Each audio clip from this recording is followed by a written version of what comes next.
things we've been pushing is how do we work together. Uganda has been lucky to have quite a bit of renewable energy. We have a bit of excess, close to, we have about 900 megawatts, which are just, which is excess, and we are sharing that with the neighbors.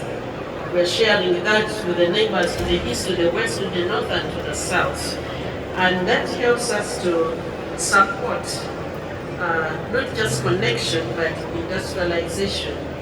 And my proposal is that as we go from here, is that we release these regional neighbors, like the colleague, the other lady around the table, that suggested that we sit and harmonize and discuss who has the ability to generate the electricity and how can we share that. And the challenge is that everybody plans in isolation, and that makes it difficult.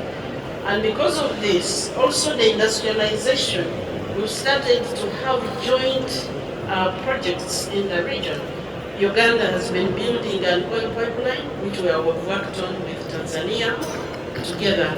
And along that pipeline, we are also building other things, internet lines, and so many things which are coming along there.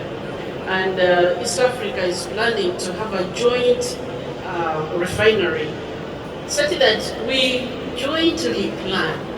We need to institutionalize the joint planning where we go. And one of those that I really strongly recommend is power generation and transmission is not random. If at the point that we are distributing this or we are transmitting, we also have an idea of the industrial corridors. How can we have an industrial corridor where we are taking a certain quality of power and distributing, but the industries are catered for? But if I don't know what my neighbor is planning, it's going to be very difficult for us to see where the power lines are going to pass. So since we've started talking, how can we begin to view this continent as a country where we are jointly working together and making sure that we are going to supply, we don't incur additional costs to transmit electricity from the other end, yet it was this end. Even if these are not coming tomorrow, if there is a plan, Uganda has prioritized the 4 sectors: agro-industrialization, tourism, minerals development, and science, technology, and innovation. And we are to the east, to the west, to the south. These industries can be planned along industrial corridors, such that power supply, which is a big determinant, becomes planned rather than incidental as it occurs. Lastly, I would like to comment on Africa energy mix. I think we need to be assertive. I sat with my colleagues from Sierra Leone, and really they don't have energy. They don't have any renewables that can significantly power anything. I think we need to begin to balance with decarbonization, the way the rest of the world is doing.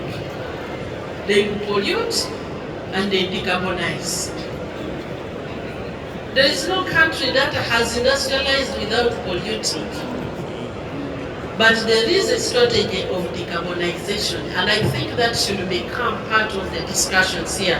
We are going to starve our nations of development because we are trying to tiptoe around clean energy, which at the moment cannot power industries and create the jobs our young people need. Thank you very much. Thank you, Minister. So one quick comment. We have 3 ministers that we still need to hear from. We haven't heard from Mozambique. We have not heard from Namibia. We've not heard from Senegal. I want to give them each an opportunity to speak. But one comment, as you